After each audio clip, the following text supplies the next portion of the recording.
السلام عليكم ورحمة الله وبركاته. كلنتي وعن ونكسن عدي من كسر الدنيا ذيك جوتان كسر هذا برشة اللغة إنجليش كعشر كيس سجالات هذا بقى أرضية متعودة الوحار إن شاء الله تعالى باتكسو قادن طورنا عشر كينا تنس كأفراد simple future tennis سؤال شكو هذا يسكو يدينا واحد تهاي what's useful for the simple future tennis simple future tennis هرت محل استعماله simple future tense is used for روح الله استعمالها an action فعل أما فعل which having كاسور دعي دونا in the future time وقت مستقبلك أما مستقبلك دعي دونا أي الله استعمالها simple future tense إذا روح الله استعمالها فعل دعي دونا مستقبلك نفهمت هالقارتيو اوكي سؤال اللي بعد انك سؤال اللي بعد حوي how many auxiliary verbs used with this tense امس فعل عاويه يلا استعمالها تنس كان امس فعل عاويه ايو ليه there are واحد جراه two auxiliary verbs لaba فعل عاويه used with كواس ولا استعمالها this tense كان عندي اروح هنا كلين shall and will shall will بكلين shall waxa qaata wiiba qaadata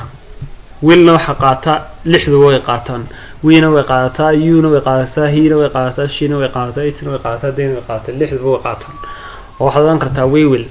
you will بدلنا كرتها he will بدلنا كرتها she will بدلنا كرتها it will بدلنا كرتها they will بدلنا كرتها مرقاية تبادو استعمال كرتها will قضب كي نقول حقا the affirmative formula of the simple future tense قاعدة الله استعمالها هذا الكعادي marka la joogo simple future tense ugu horeyn waxaad ugu soo rejin doontaa subject-ga marka doonaysaa hadal caadi ah u isticmaasho simple future tense shall ama will bad ku xigsiin doontaa main verb ko present ama ficil ko present and object-ga ku xigsiin doontaa verb time bal tusaalahan fiirso I will sell waxaan soo iibsan doonaa hats coffee tomorrow britole marka waxaad ka sheekanaysaa mustaqbal marka caawa kala ka sheekanaysaa la new britole waxaan soo iibsan doonaa coffee I will sell hats tomorrow okay wait talabaad su'aalaha labaad we shall call you next week waxaan ku yeeri doonaa toddobaadka dambe markaas toddobaadka dambe kula soo hadli doonaa qof labaad su'aalan CV ku kana tan xataa kan CV ga noolan okay CV ga kan toddobaadka dambe kula soo hadli doonaa we shall call you next week okay salaao saynaga filan baday markaas shall isticmaalna naga shall isticmaalna wait all of your salgan the interrogative formula of this tense قاعدة الاستعمال هذا مركز كديجا سؤال هذا الكاغ سؤال هذول سنة كديتو أي نقول حق دون إن شاء الله تعالى وحقوسوا ريشين دون تاش shall يو أما will subject حق دون ما ينفع كوبريسنا object حق دون half time بقول فرصة سؤال will I sell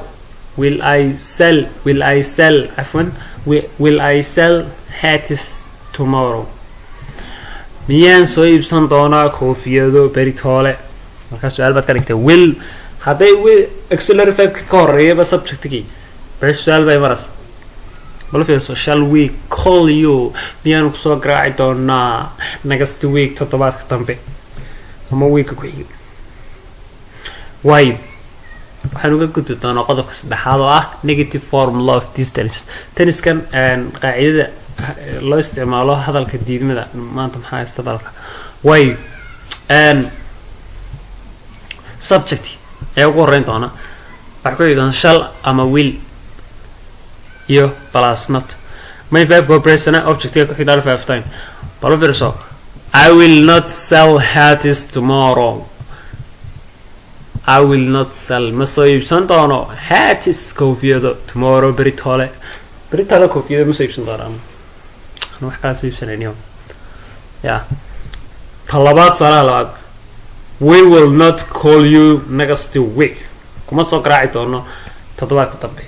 laakiin ka toddobaadka soo doono marka qodobka afraad baynu ugu xigin doonaa ah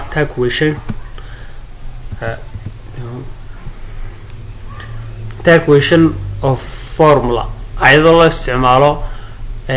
hadalkaaga marka doonayso su'aalna ka dhigaso ahab gaabanaadana short form oo isticmaalay diid maray ku jirto marka long form iyo wax kale jira short form marka la joogo simple future tense marka tag question kaaga mar waxaad ka dhigi doontaa in hadalkii marka su'aal doonayso ka dhigto qaab dheer baad u qori doontaa short form long form bad qori doontaa hab dheer marka habka dheer markaad qoriso waxa ku soo rijin doontaa shall ama will waxa ku xigin doontaa subject-ga waxa ku xigi doontaa not waxa ku xigi doonaa main verb oo present waxa ku xigi doonaa object-ga waxa ku xigi doonaa verb of time oo waqtiga wala fiirso will I not sell hats tomorrow miyaanan soo iibsan doonin koofiyado beritoole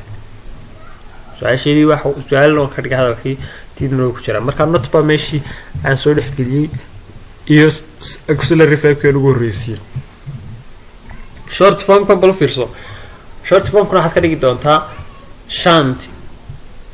ama won't bimaana shan't waxa weey waa shall oo la soo gaabiyay shall not oo la soo gaabiyay shall iyo not oo la socoto la soo gaabiyay weeyaan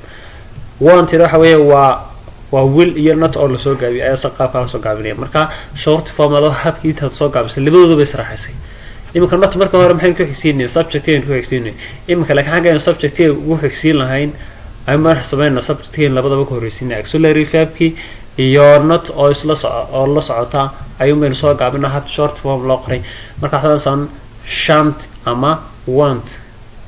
plus object waxaan jeedaa plus subject plus main verb present plus subject plus verb of time